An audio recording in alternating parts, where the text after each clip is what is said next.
Thanks for your time, Don. I My pleasure, brother. have a few questions for you. I really appreciate you sitting down and doing this. We'll just jump right into it. I'd love to hear the story of Don Matthews. So, what year were you born? James, I was born in the great year of 1945, which makes me 80 years old now. So Hey, where did you grow up? I actually was born in Coral Gables, which is outside of Miami, Florida. Okay. I stayed there till I was 9, then I moved to Fort Pierce, Florida, which was a coastal town. At that time, was a little small town. One doctor, one dentist. It was just a little place, but um, it was home till 2001, and I moved to Georgia. Oh, you're there a long time. What can you tell me a little bit about your parents? What? Yeah, my parents, I had a good life. I, my mother was born in the north of Ireland. She came to the United States when she was 15 on a boat, steamer. Um, my father was a native Floridian. My father's side of the family goes back to well before the Civil War. Go back when things were, people don't realize, you think Florida, people think of orange juice and Disney World. But I think besides Texas, Florida was the second producer of cattle. I didn't know. But I also didn't know that you're first generation American on the one side. My family is very heavy Irish as is well. that right? Yeah. Yeah, that she was born in the North. She used to tell me that we were very wealthy. And after she passed, I was doing some dog shows in England and Germany, and I got somebody from England that I'll drive you to Ireland. So we drove to Scotland, then got on the ferry, went over to the north, and I found her home and where her family was. We were far. Her family worked in a linen mill, so we weren't very well, that's for sure. But that was her story. But I grew up a normal. My father was a worker, so I didn't see him quite as much. He liked to fish some. We had a boat. We fished. My mother loved to. We'd go down to the Keys. She'd sit on a 5-gallon bucket and a hand line. My father was too cheap to buy a tarp, so she sat right out in the sun. But like I say, we had a good life. I got 3 sisters. I was only the only son, which was probably a good thing. If there'd been 2 of us like me, it'd have been pretty rough. But just a normal, like I say, we fished and hunted. I hog hunted at an early age, so I spent a lot of time in the woods. So pretty early on, you were Right. getting that going on. Were you hunting when you were in high school? Yeah. You were. What? Oh, And of course, we didn't have where I lived. There's a lot of big ranches, and if you had money, you could get a lease, but we didn't have any money. So basically, I poached. We get dropped off with our dogs at night, hunt, get picked up at a time. A lot of times you'd have a dog cut all to pieces, but you had to wait for your ride to pick you up. Oh, yeah. Try to bandage them up the best you could. But Good skills to have. and I quit a couple of years ago. I just physically, mentally, I'm still in the woods chasing hogs. Yeah. Everyone will get that point. I didn't think I'd ever. My father once told me that you'll never see 30 if you don't slow down. And here I just turned 80, so I got lucky, I guess.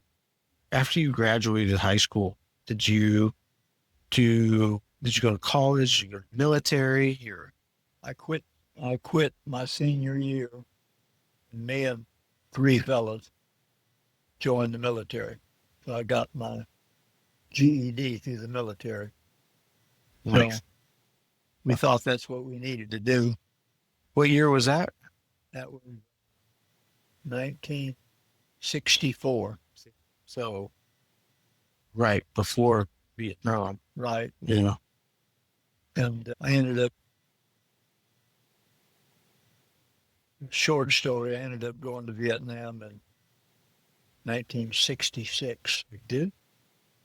I got shot 3 days ago, 4 days ago, July the 2nd Oh, wow. of 66.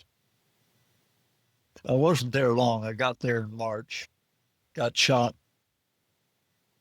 in July the 2nd, and I think I flew back to the States July the 6th, I think. Okay. Flew us to California. We're there overnight. Pretty quick turnaround. Yeah, and they give me a bath. You probably need Hadn't had one in quite a few months. Matter of fact, there we stopped in Texas to drop somebody off. Then we went to Fort Benning, Georgia. The next day, that night we got in there, they started getting us prepped for surgery. All I had was a piece of like chicken wire over my arm with the okay. plaster over it. But that next day, my wife and her sister-in-law came to see me, and they were standing over this guy and said, "He looks terrible." And one of the nurses or doctors said, "Ma'am, that's not your husband. He's over here." So he looks terrible too. But that was the start of a long hospital stay. I didn't get out, basically released till about June or July of 1967. Where were you hit? In my left arm, it blew my arm off. Oh, wow. Just, it went through here, Oh, yeah. Went through here, broke both these bones, exited out the back. Yeah. Blew broke this bone, blew out some of my tricep. So at the time, it doesn't straighten. Doesn't turn this way. Okay. No one ever noticed it really. But it ended being, it took quite a few years. My wife was a Bulldog. She stayed on the VA to get my pension. Okay, yeah. And over a period of about 10 years, we ended up, I was 100% disabled. So they ended up paying me, I got a pretty good retirement from that. Then I retired from the post office also. Oh, nice. So I got pretty lucky, I think. Now, in the meantime, what I call my wild year,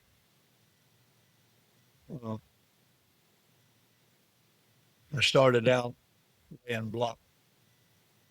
Well, I was one of the smartest guy and the sharpest knife in the drawer. Yeah. So I laid block for a while. We missed a lot of work in Florida. In the range, you couldn't lay block. Rains a lot in Florida. So they were hired for iron workers. So I went to work for iron workers. Iron steel. That's a hard job. Another wonderful job. I'll tell you real quick. When we went to apply for the job, this buddy told me about it.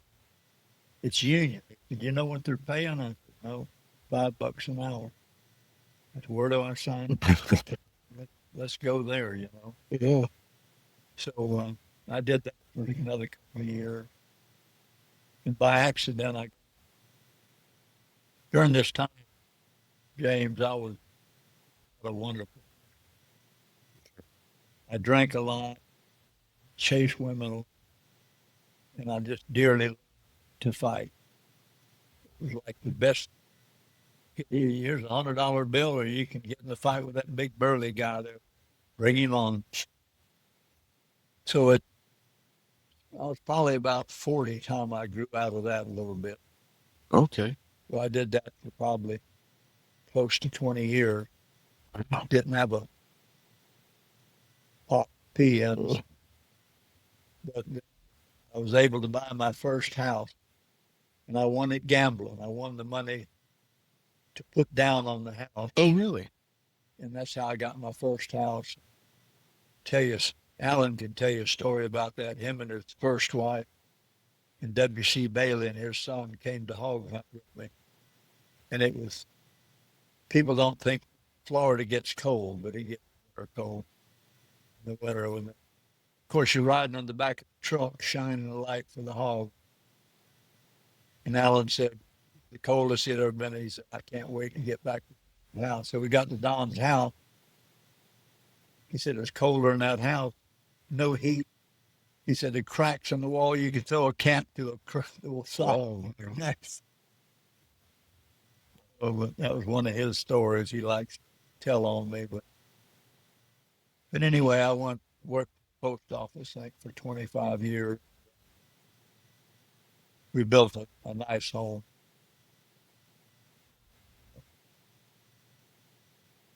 I did better. I didn't do great, but I did better. But so, my wife likes to have an upscale beauty salon, so we wanted to move, and we were going to move to the mountains. We ended up where I'm at now, back in 2001. So that's how I got here. So you've been on this property since 2000. Beautiful. And just sometimes, James, I'll go sit on the front porch, and I think about that first house. I thought, I said, I reckon the Lord's blessed me for some whatever reason. He saw something. But I know that feeling. I enjoy it. I know that your family has kept bulldogs for a long time, going back generations. But what was the first bulldog you ever had? the first bulldog was the first white bulldog. White bull. I got him from a fella in Illinois. He was my brother-in-law. I don't know what he was. He looked like an American bulldog, but he looked more English. Okay. Looked like maybe like an English, but he was white. I got a picture of him somewhere with him and my two kids. I think he was 19. Not long after I was out of the military, probably 67 or 68, somewhere like that. And Alan told me the other day that my first bulldog from him was 1973. I was thinking it was more like 75 or 76. But I used to have fighting chickens. So I come in from drinking one time, and I had one of my chicken magazines. And I was looking, and here's a little, about a 1 inch by 1 inch ad. Alan had an ad that said registered American Bulldog, and she had a picture. I said, that's my dog. So I ended up calling him. And the next day, I went to work. The next day I was laying block then. I come in, that magazine was still open. I said, I think I called that guy. I'm not sure. I called him. I said, it's Don Matthews in Florida. Did I call you last night? And he just laughed. He said, yeah. What did I want?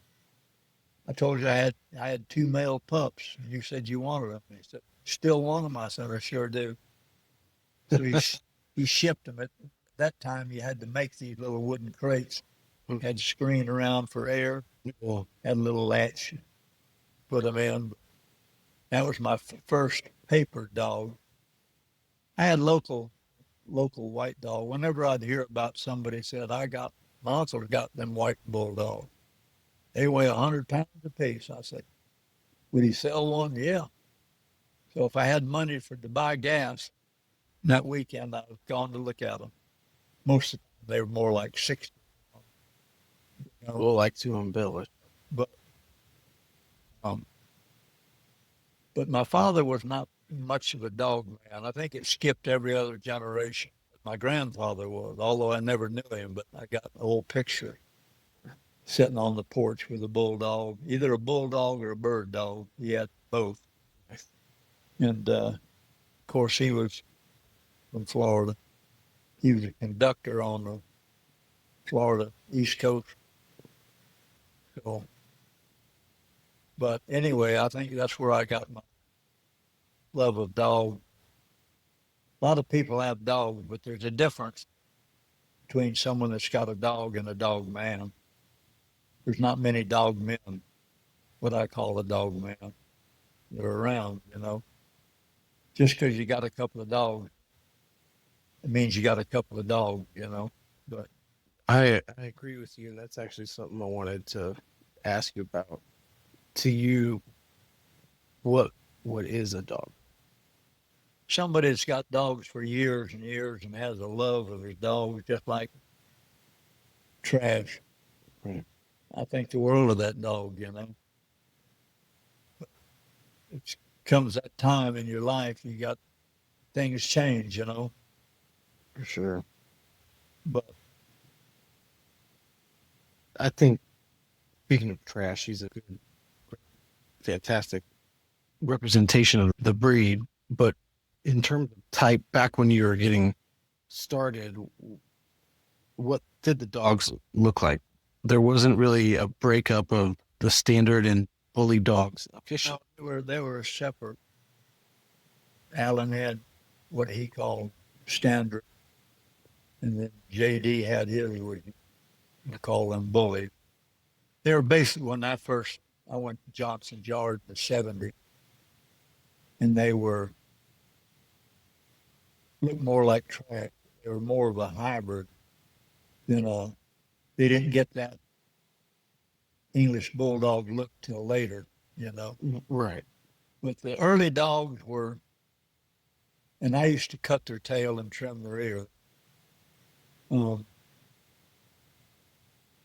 and the size of them was a lot different. A big dog would be 60. Yeah. And what they kind of looked like, if I was going to, somebody want to know what they looked like, I'd say they looked like kind of like a dogo. They didn't have the head they've got on them now. Right. They had plenty of heart, plenty of grit. And I didn't lose a lot of dogs because I was more careful. The fellow that showed me how to hog hunt. I mean, I lost some. That when I told you that W.C. Bailey come down with Alan, when I bought a dog from him, I called him Speck. And about third or fourth hunt, hog killed him. Wasn't no saving him. He murdered him. Oh, wow. But probably the best hog dog I had was a dog I called Magnolia, my original Magnolia. Didn't know how she was bred. When I was laying block, the fellow I was working for, his dad, they're from Georgia. My dad's got a dog looks like yours, but he's Brundle, bobtail Brundle dog. That's what he's selling. He said, he may be. Probably want $50 for him. Well, I'll scrape it up. She died on the hog. Still had she was dead. She just didn't know it. Dead She game. was hanging on, cut her throat. We were in the back of my truck with one of my hunting buddies driving. And I was sitting back there. We brought the hog out because he had some enormous teeth. Had him tied in the back of the truck. And I was holding her by the neck. It felt like she was going down, and that hog moved, and she jerked out of my hand and caught the hog again. I said, "You're dead. You just don't know it." Huh. She was, don't know what she was. You know? Bulldog. She was a good one. That's all I can say. Yeah. Maybe one of the best I ever had. I've had several banjos. Had banjo and little banjo. I don't know if I can get to it. How do you get to your picture on your home? Well, there it is. Yeah. That was my original banjo. That was a big old hog. That was a big hog. But the dogs were different, mainly in the size and the looks. They didn't get to get this big size until they started. And I did it a little bit. I added some bully blood in mine, but the two dogs I used over the years were both athletes. Had leg under them. They could breathe. Yeah. They'd both catch a hog, you know. Still not my type of dog, but it gave me a little more substance. Then I bought a dog from Kyle Sim. Dog was straight out of the Dog from Homeward Bound movie. Yeah. Chance. Yeah, he was short and stocky and had an enormous head, but still wasn't. I liked him because he did everything I asked him to do, from bite work, catching hogs, but still wasn't like an athlete like these other dogs were, you know. Right. And I don't know how many of the old standard dogs are still around, really. Not, I mean, I see there's some standard breeders. They got kind of ugly dogs. More heads aren't wide this way, they're deep this way with a lot of jowls to them. Yeah. I'm not a fan of that. Not tied to them. But I never owned a solid bully dog. They call that dog Jackson. But he was bully on the one side and standard on the other. Yeah. My experience with bully dogs too, I've only had one. But like the heart was there, the want, but body couldn't keep up. They can't do it. You can do one breeding. The breeding that produced Wino, the female was a friend of mine, had basically a bullhead dog, but she couldn't breathe a lick. She passed that on too. Small name. Matter of fact, I picked Wino because he wasn't the biggest one, but he had a longer muzzle. But still, he's not the best breather. He can't breathe like trash can. He gets so amped up, like if you try to run a weed eater around him or your lawnmower, he won't quit. He just keeps going and going until he'll start stomping around all that move. But I know that kind of dog. But I think the dogs I had originally would fit in with what I've got now.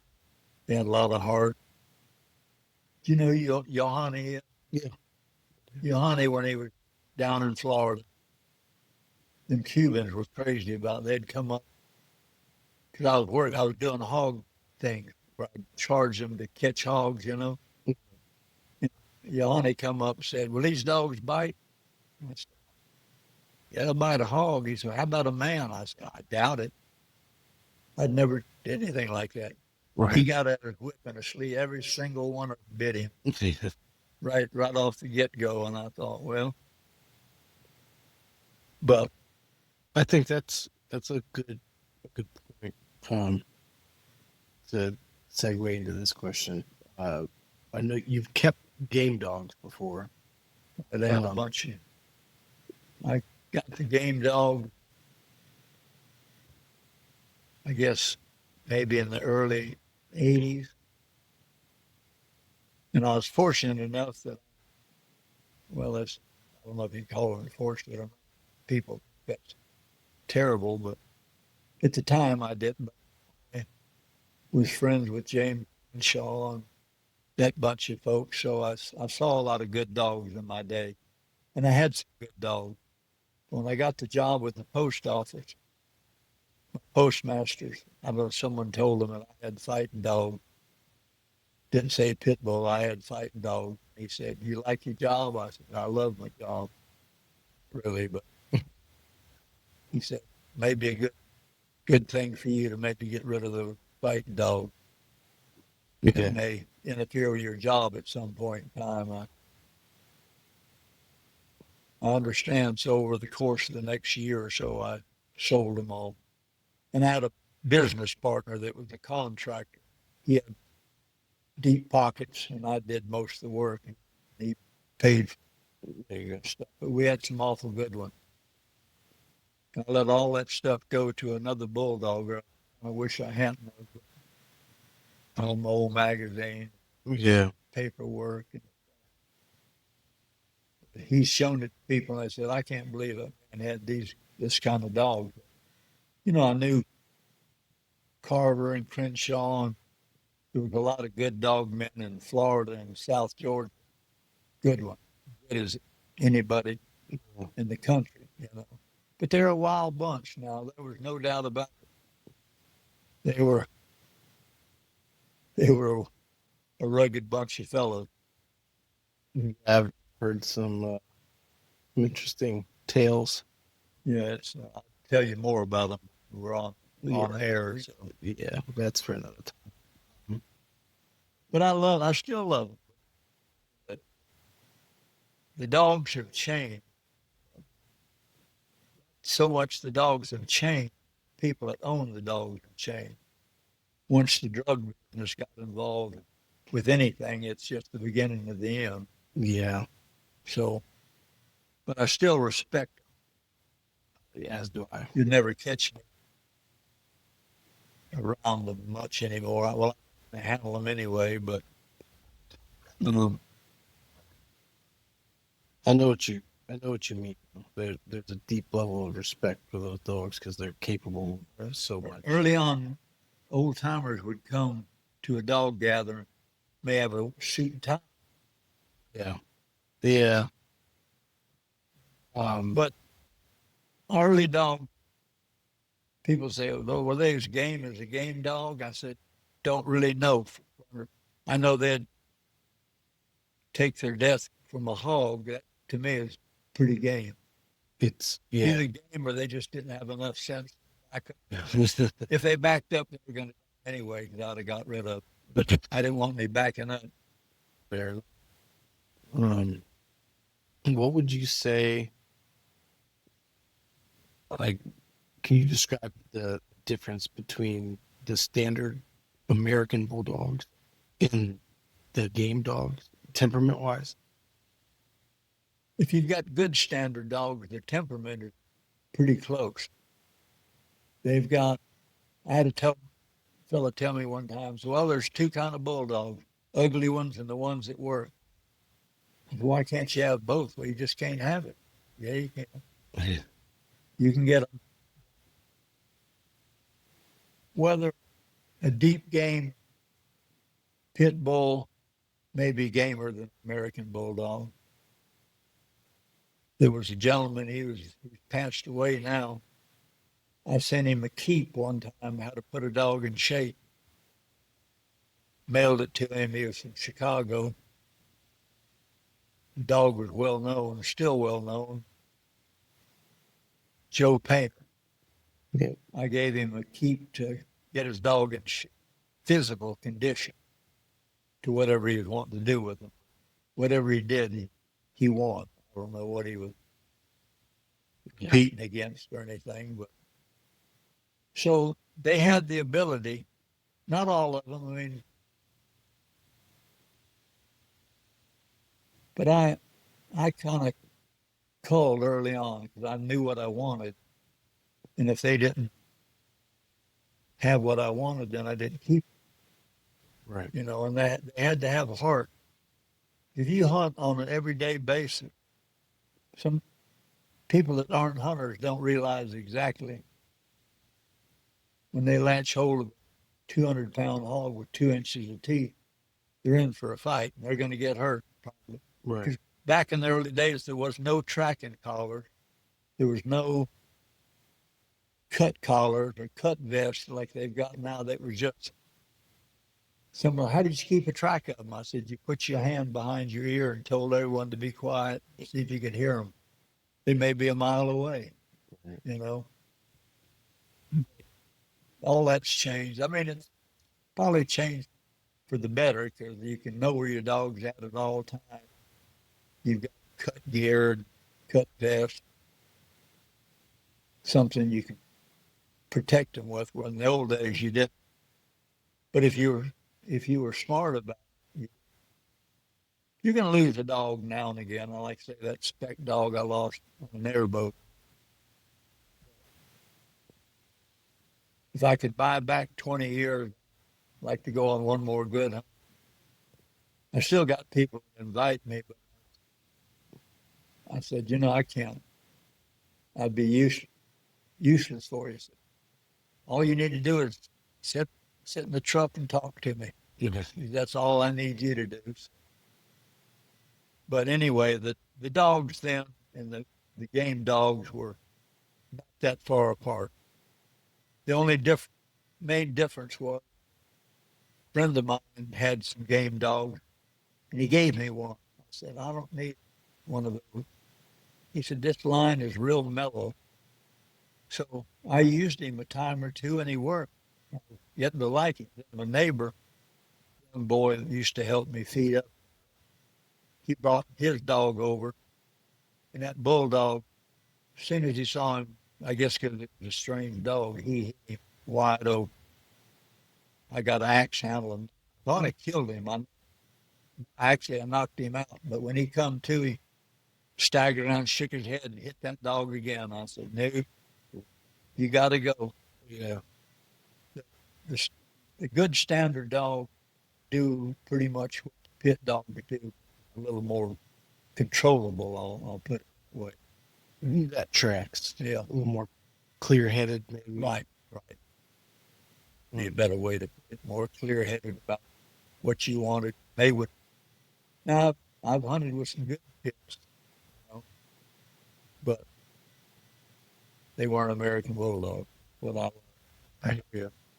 A lot of people run. A lot of people run these pit bulls with, I've seen them used as catch dogs a lot. And I noticed that a lot of the time they like to go head on or and grab it by the snout. I've seen them crush. No. Of course, I've had standard dogs. Yes. Crazy. But that dog I told you I liked so much, Brindle Bulldog, she caught on the nose. I like an ear dog, and I worked with her. Every time she caught something, she was mouth. I got a picture here somewhere with my hands in her mouth, sticking out the side of her head where she got cuts, She had heart. Do you think that her catching style might have led to that fatal injury? Oh, definitely. Yeah. She went nose to nose, and the hog just cut her throat. That makes sense. And there's not much she can do. I tried. She was still barely alive when we got to town. I called the vet. We weren't gone an hour. He said she's gone. Yeah. Pick her up. It's like you run standard dogs. You've been a judge at shows. You've hunted.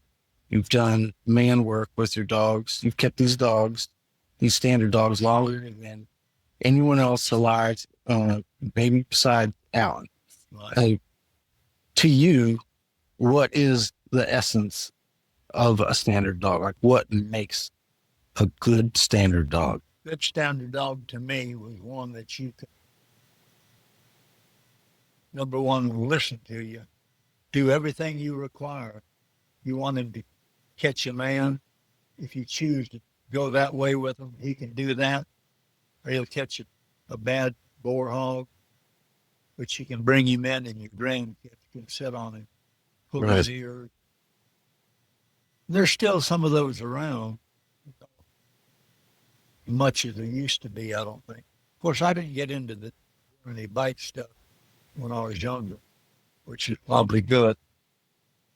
But now everyone was afraid of dogs. Probably with good reason. But if I was there and scolded him, he would listen. once I gave him the command to bite, quit listening to me from point on. You had the Charlie trainers I can make, you know, ended up putting 2 e-collars on him, plus me with a pinch collar pulling him when he hollered out. His whole body had just shaken. He, no matter what you did to him, but he was sitting on the back as long as I didn't.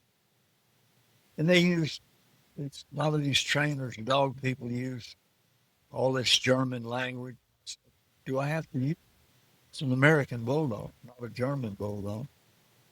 So whatever. So when I gave him a command to catch, I just said catch him and slapped him on the rear. Yeah. That was nothing fancy about that. It worked. Yeah. Worked good. Yeah, a dog that will do anything you ask, whether it's being a couch potato or whatever. Sure. Some of the, it's more of a standard dog or a hybrid dog with a lot of them are a little bit of a loose cannon. You may pet him right here and then 5 minutes later go to pet him again, they'll bite you. Yeah. You don't usually run into that on a standard dog. I've noticed a lot of that too. Hybrid lines, there's a bit of instability, I'd say. They seem to be more defensive, and temperamental. When I was judging a lot of shows, I was going all over, got lucky and got all over the world. But every time a dog would try to bite me, it was normally a Johnson dog. Interesting. And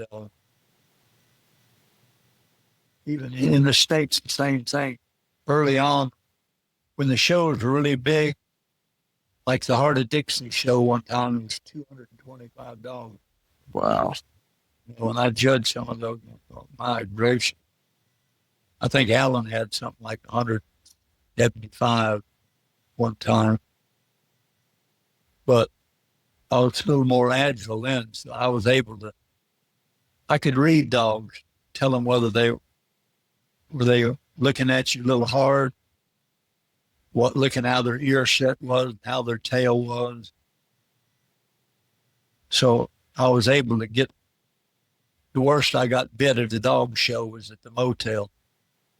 Guy wanted to show me his dog, said he bit my mother. I said, well, shoot him. Let me, comes out of the motel room on a lead. The dog zeroed in on me and he's trying to hold him. No, boy, no. What? And I used to have I still got a long chain, a short chain where you can tie out 10 or 12 dogs at one time. Sure. And I had my hammer that I drove to the station.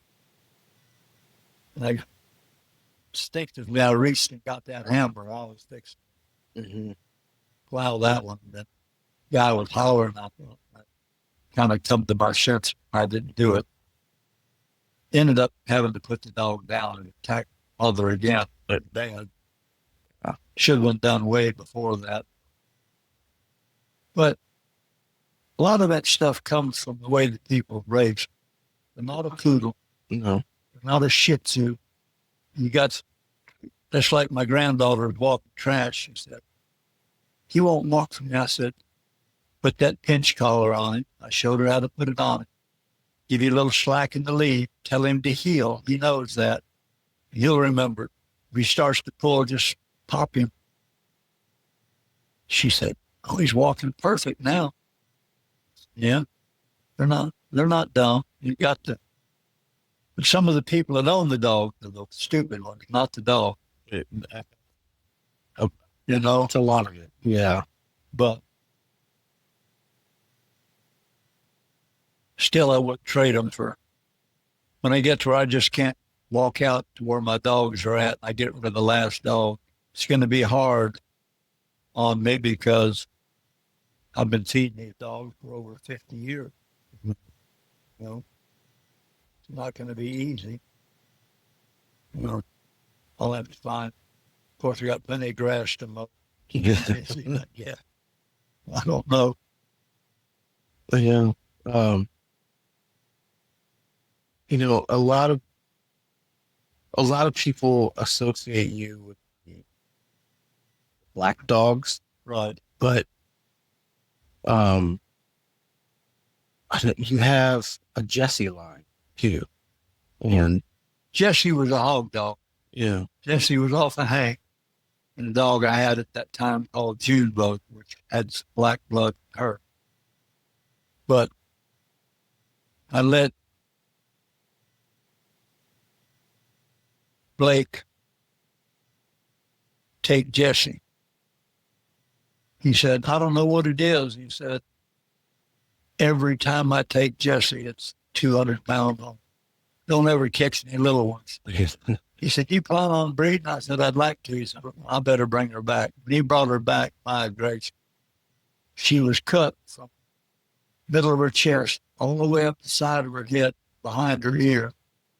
And he had tried to staple it up, and it kind of come loose. He said, you're going to take Hank? Not Hank. Banjo, that was her brother. I said, yeah, take him. Let me doctor Jesse up. So he called me. He said, what are you going to do with Banjo? I said, I may try to breed him some. I better bring him back. And I'll tell you a story real quick about Hank. One of the first times I hunted with Blake, we went to a place, a lot of walking. And we got to this last place. And Blake said, just let me walk down this road. And we parked there. Blake's son didn't hear from him. I said, call your dad. He'd been gone a long time. Maybe we ought to start going that way, you know. Maybe so. Then Blake's, bring Hank, hurry, bring Hank. So we got there, and there was wheat fields like. yeah. Well, they're probably 3 foot tall. One of Blake's buddies was there, and he was about 5 minutes of getting knocked out. He was aggravated, great. So I said, turn that bulldog. I said, no, take him and run till you get to that. You could shine and see a woods, you know. I said, when you get in the woods, turn him on. So they took off, and I'm kind of pig trotting, I called it, trying to get up to him. When I got there, I turned my light, and I could see a dog laying here, a dog laying there, and a hog laying there dead.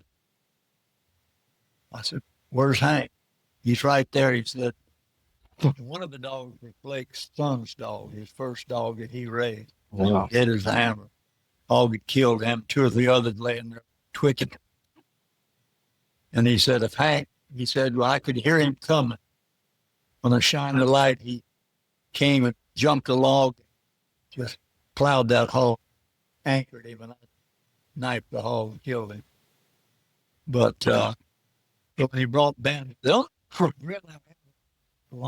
I didn't breed Banjo like I did. I don't know why.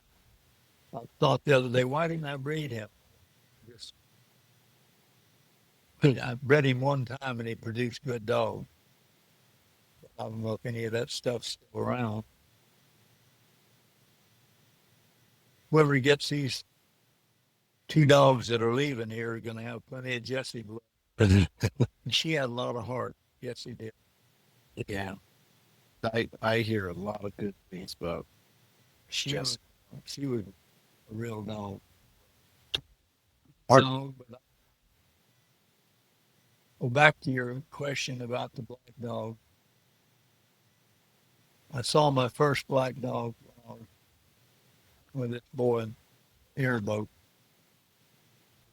He had a black bulldog. I said, I love that luxury dog. You want to sell him? Oh, no. Where'd you get him? Private info. He would never tell me where he got the dog. So maybe I can make my own. So this fellow, Don Little, was a young fellow that lived up around Lake City. Real good young man. And he had some dog. He had some game dogs. And he had some bulldogs. We made a cross and produced first black dog. Now, I may get confused on this, I'm not sure. But he had a dog called Black Sabbath. We bred that to a part bully dog, and I got a pup out of that. This is 12 gauge line. Is the pup 12 or is that? That 12 gauge went back to that breed. Okay, no. Old Cheryl Devine had a dog called Fat Boy Slim. He had a lot of black. He was a bully dog, but he bred pretty good, level-headed. And they bred it to a female that came off of that pit bull and John Licktart male. Sure. So I got a dog out of that called Rusty. Called him. He was a solid brindle dog. Pretty big dog. Rusty was pretty level-headed. I bred Rusty to a dog called, come out of Black Sabbath. That produced Gage. Okay. And Gage was probably the most, now Doc, as far as bite work, best I ever had. Gage, maybe the most dangerous dog I had. I placed Gage. There was 3 pups, 2 males and a female. Well, this county had kind of got on to me about more dogs. So I placed Gage and his brother. His brother's name was Roach. I placed both of those males, hog buddies, young fellows. The female, this guy talked of over in not the Bahamas, St. Thomas or something. Okay. Yeah. He said, I'll make you a fortune. I've never heard of it. There's that. But Roach got killed by a hog. A lady that had 12 gauge. Her husband was not physically abusive, but mentally get drunk, hollered and whined.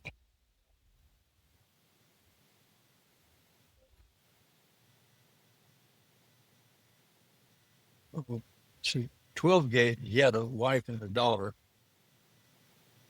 And they loved Gage, and they just petted him and did everything. So we got to the point, 12 gauge wouldn't let him in the house. They had to go lock him up. He'd come in.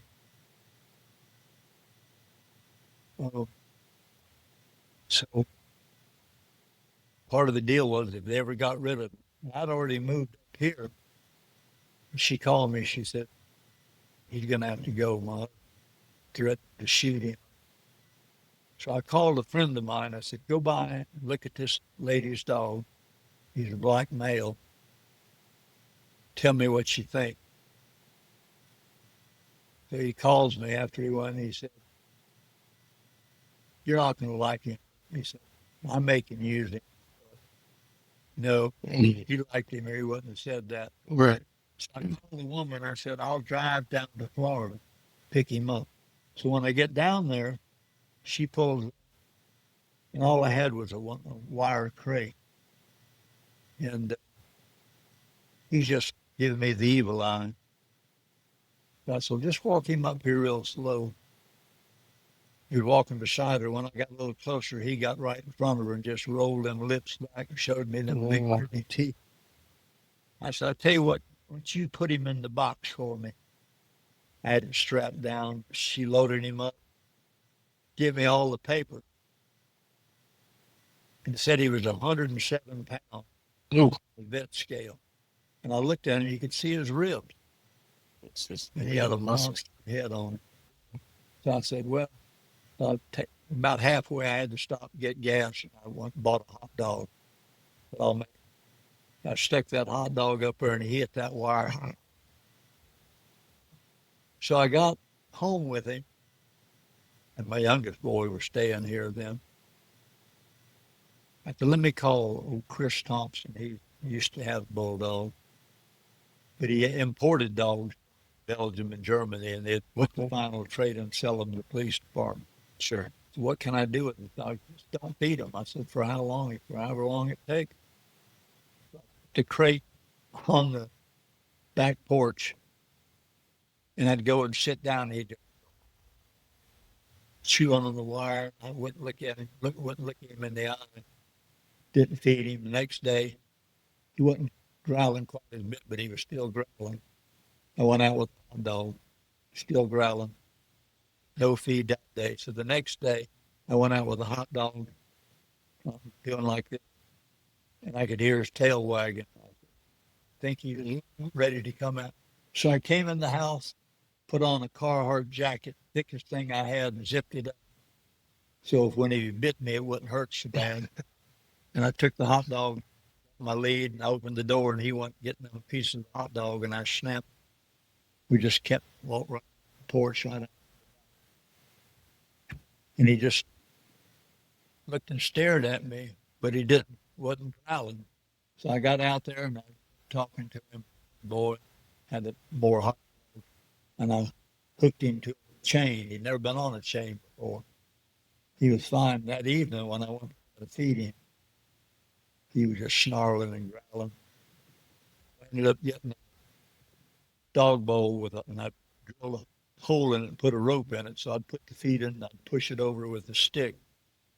And after a few days, he'd quit growling at me. And one day, I just took the bowl over and said, "Here you go," and got me right on the arm. But he didn't bite. He just held me to look. I just looked him in the eyes and I said, "No." Yeah. And he kind of backed up and come forward again. He growled again, and I went a log. Yes. When he did that, I beat the crap. And from that point on, I became alpha. Sure. He never growled at me or never did anything, but he would eat somebody's lunch if I wasn't there. Right. I put him in my truck, I could go to the hood. Yeah. You weren't going to, unless you killed him, shot him. Right. Or I put him on the back porch. He just respected me from that point on. His top weight, Noah, was 110 in shape. He could run like a standard dog all day long. Yeah. He was an athlete. Well, I was able to show him. I showed him, made him a champion first. Pretty sure he was the first black champion. Yeah. So, but I think he got snake bit. Okay. Because when it's real hot, I don't feed on a Sunday. I fast them on a Sunday through the hot months, or July, August, September. So I didn't go down there and check him. The next morning, I went down there I got kenneled at the far end, and he was already puffed up.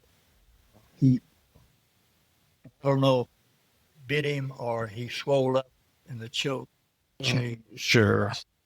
May have choked him to death. I don't know. That makes sense too. Yeah. But I took him to a trainer one time. I said, "What do you think?"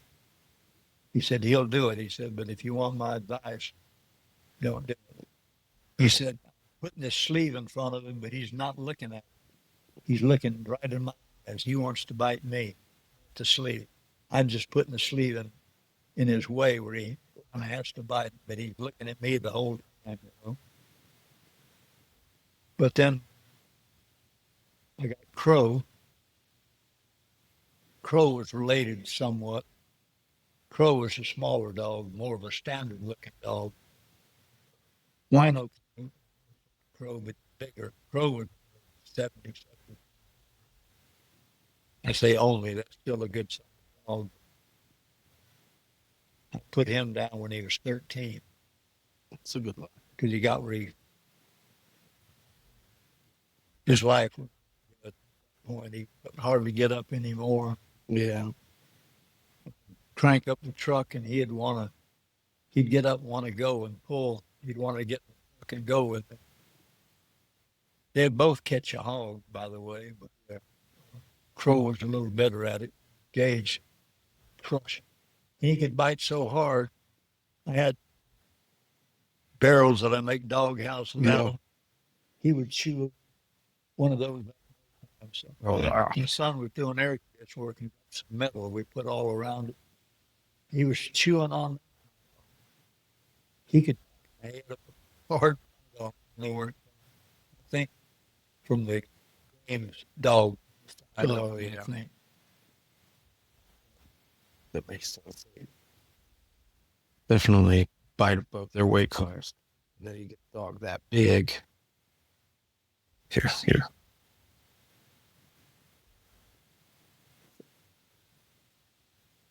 Kind of all over the place here. Yep.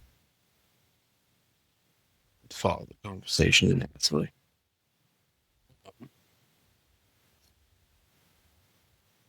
Yeah, we're talking about the game dogs bite, like how Gage probably got that.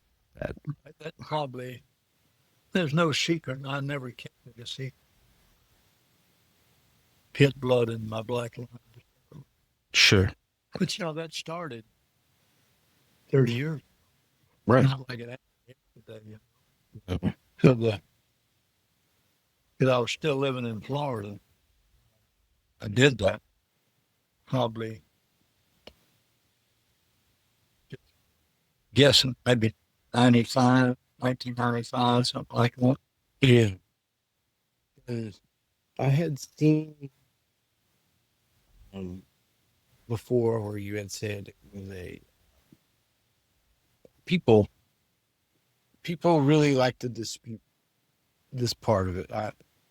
They say you had said it was an AM staff or a staff. I took it to mean AM I staff. said am staff. I think I went back to check it. Someone said, why would he put Staffy Bull in? Yeah. And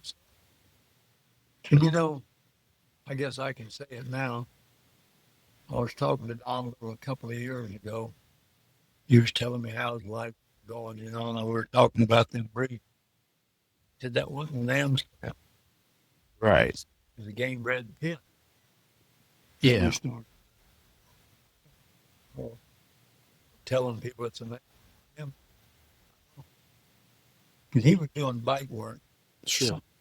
Then something called, I guess where it took off, they called it street ring. It was similar to some of the stuff they do.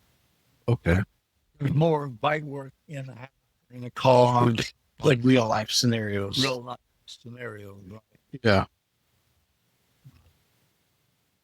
See, we had this conversation maybe a couple months ago where you had said that you had that conversation with Don, and am I remembering right that he said it was some Mayday blood?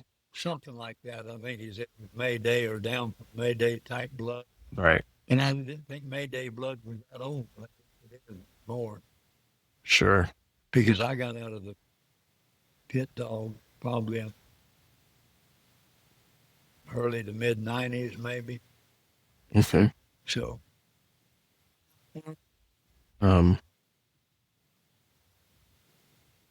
Let's see. You've been a judge and put your hands on a lot of dogs over the years. What are some of your best memories with certain people or dogs from a show and a judging perspective? probably a lot because of that book. Started the overseas stuff, and I go out on a limb and I probably judge more than anyone that I know of. But I met some really nice people and some so nice, more nice people than as. Good. Good. But I remember one show that stuck in my mind. The plane was late. It was in Amsterdam, Holland. They came to pick me up at the airport. Hadn't eaten anything. They dropped my wife off at the hotel. Took me right. Didn't get anything to eat or no coffee. No. Wow. Took me right to thinking they had 170 dogs, I think. Wow. We started about 9 in the morning, finished about 10 that night. They took about a 5-minute break. Are you hungry? I said, sure I am. So we got a hot dog and Coke. I'll take a hamburger. I'll take a hamburger. It was burnt, no mayo, no mustard, no nothing. And then they gave me a little glass with Coke in it. No ice, no nothing, just warm Coke. Oh, wow. I thought, well, I can live one day without eating much of that. But I got to go to a lot of countries, see things that I call myself a country boy. And never, probably never would have been out of the country except in the military. Sure. But so these dogs have been kind in a lot of ways, But like I say, I've met a lot of people, a lot of phonies, and a lot of good people, both. And I still talk to. I did 3 shows for this lady in England, and one for one of her friends. They still call me at Christmas or Thanksgiving or something. I've kept, and they used to come and visit. And Torsten was in Germany, and Luke, the one that got me into the bite work, they call me on all the holidays. So met some nice people. Some true friends. But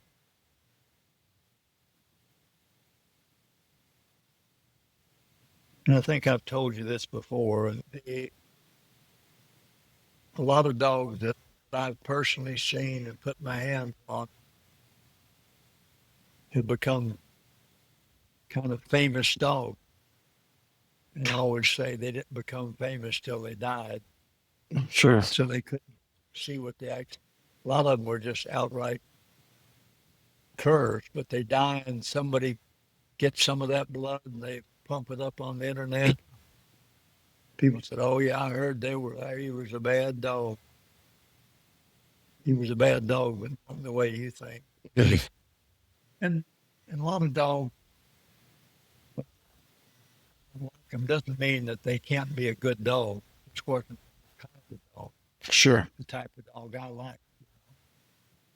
Absolutely. It may have been just a wonderful pit or whatever. I didn't get into these dog breed pits. Right. I wanted working dogs. Pretty much what I got, even to this last litter I had. They've got some good. Well, if that is my last litter, which I'm 99% sure it will be, Mm. that will be proud of all these years. Still have what I thought Yeah. when I started with. Right. So, and, um, and like I said, I bought my first paper dog, and we've been friends ever since the 70s. As far as I know, he still produces a pretty good dog. I can vouch for that. Yes. So people say, well, his dog won't do bite work. I think that because no one's trying to do bite work. Well, I've done it with his dog. I'm pretty sure he'll do it. Yeah. They But definitely. that's if somebody, there's so many new people in the breed, and I think, and a lot of them mean well. I know they do. They hear something and they take it for gospel, but they're hearing it from somebody that's been in the business a week longer than they have. Sure. And they're telling them how to do this breed, how to do this, how to do that. You don't learn that. I've told more than one young fella, keep your mouth shut and your ears open when you're talking to an old timer. You may think you're just an old man sitting across the table from you. He's got a lot of knowledge.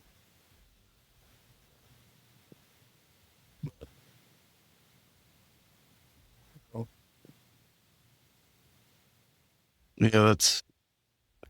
I think things have definitely changed since. Over the years, the culture of the dogs have changed. The dogs have changed a little bit. Even physically. But how do you see, like as you said earlier, not too many people have standard dogs anymore. Right. And how do you see the standard dog? Like if you could see 25 years into the future, what do you see the standard dog looking like? If I don't think the standard dogs are over. I think I think they can come back, but you got to have a vision of what, and I know this is a bad word, cull, All right. but the dog not doing what it's supposed to. When I say cull, you don't have to kill it, neuter it, or spay it, and give it to somebody as a pet. Like say, I was telling them, all bulldogs aren't to be a catch dog, or all bulldogs aren't to be a show dog, but select the ones that are and breed on them. Well, this, and don't, if a dog's got, I think this is the biggest mistake newer people make. If they've got a dog, bad fault, I can breed that out of it. Yeah, in 10 years maybe. And breed it out, or someone will call and say, this dog did that. And I said, you want to know my opinion? I said, I think you need to, in the words of Alan, what did he say? Recycle. Got to and he said, can't do that. I paid $1,000 or $1,500. Yes. You can't work that into the equation. Whatever you paid for it was too much, obviously, on that particular dog. But, Right. I've noticed that in a lot of working breeds. People pay X amount of dollars and they justify that in their head, like, oh, I can't lose that investment, so I'll breed the dog they where end up breeding an inferior dog. and the breed suffers.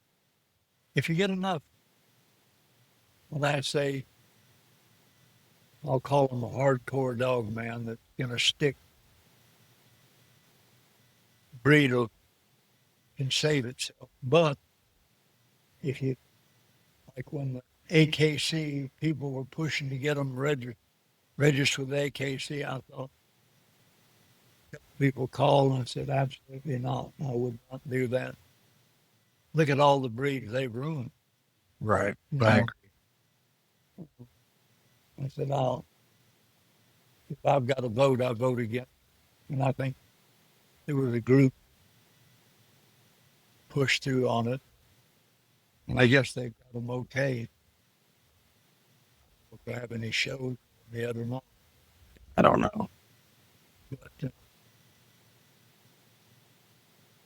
you have to, like I say, have to have a vision of what you want and stick with it, And a lot of people, if you raise a litter of pups, some when they're 8 weeks old, you've sold them all, and that was easy.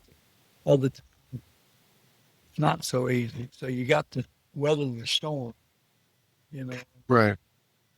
be able to do that. And also, some of the new people want to get, like they come to my house years ago and I got 20 white dogs. That's what I want. Start out maybe a couple of females, male, and see how it goes. See if you're going to like it. See if you got the fortitude to stick with it and the good and the bad times, because there'll be times when things don't go the way you want them to go. You have to, what the guys say, suck it up, buttercup. You got to keep going. Definitely. And I think a lot of people don't understand what type of commitment it is to have a yard of dogs. Right. And it's not, if you're going to have a yard of dogs, expect that it's going to cost you some money. take care of them. Yeah. But the don't get more dogs than you can afford to keep either, you know. Right. And don't put your dogs in front of your family. I've seen multiple people do that. No, that ain't gonna work. So Yeah. That's there's just a few things that I'd tell people if they ask how to be successful with it. And another thing, don't lie to people. right. Tell them the truth the best you can. You tell them a story and then you got to tell another story because you can't remember what you told them, you know. And be honest with people. Just like this last letter, one female pup. A lady called me wanting that pup. She said, I just want to sit on the couch and cuddle with. I said, ma'am, this particular female pup may chew the legs off your couch. She ain't going to cuddle with it, I think. Right. She said, well, I heard you were honest. I said, well, I try to be. Right. I just don't think it's the right dog for you. Did I want to sell the dog? Yeah. And I did sell it.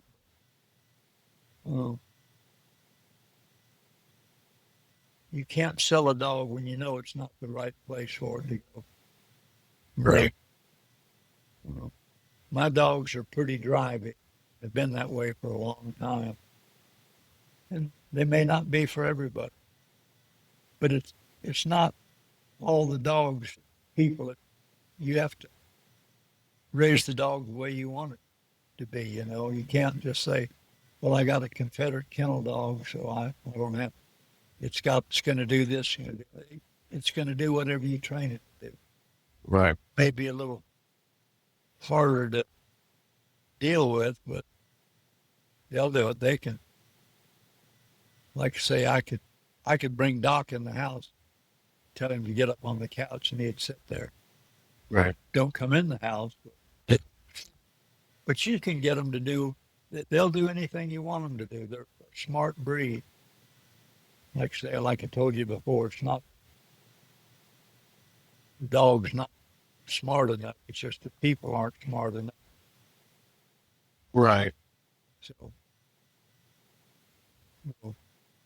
A lot of these dogs are the ones, especially that aren't, you know, um, the plug and play type, like a Malinois or something like that, you know.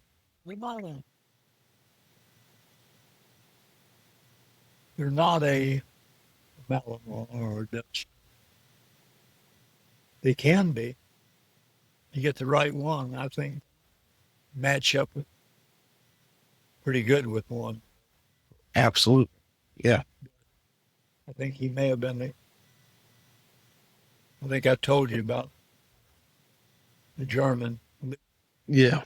taking to do the hobby puppy. I was too young and the competition is going to be tough. I don't like to enter anything if I don't think that I can win. Right. But at the end of it,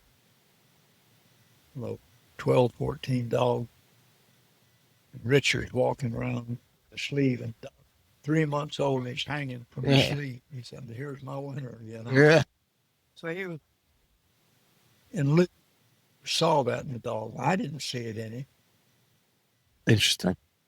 But in this, want to go there? Yeah. Yeah. Go for it. And there's stories about different breeders and stuff. Some of them are horse manure. Some of them are true. I had a fellow that's got a well-known kennel, did not like the black dogs. I said, what's your biggest beef? He said, because they got pit bull in them. I said, and your white dogs don't have pit bull in them? Yeah. You got them? You got some Rayburn dogs, which I know has got pit bull in them. You've got dogs from Jay Dorsey and Hines. They all got pit bull in them. Right. Have you ever wondered why Billy Hopkins. I hate to talk about somebody that's dead, but he was supposed to be have standard dogs, but he had these big jug-headed 100-pound dogs. And if you look in the pedigree, you only have to go about 2 generations. There's bully dogs. So how can they be straight standard dogs? Right. He didn't have an answer for them. There were some of the early breeders. None of them really lasted too long, maybe 2 or 3 years, maybe 4 years. Sure. They were gone, on to something else. Some of the people that got into the Bulldogs early on once they realized there was better money in them. They bred dog Dubar, you know, The French Mastiff. French Mastiff. Yeah. And they went into the Rottweiler. When that started dying down, then they went to something else. Sure.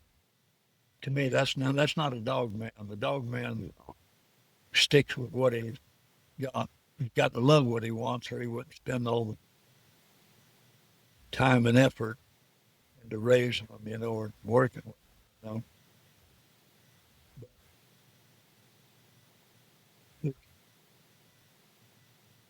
I guess there's some breeders who've been around maybe 20 years. Not many have been around 30 years, 40 years.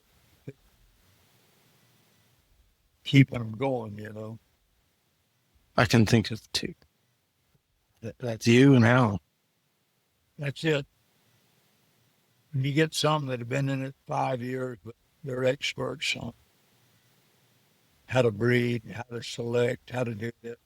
And they get on the internet and tell people that. And I'm sure they're selling their puppies. Yeah.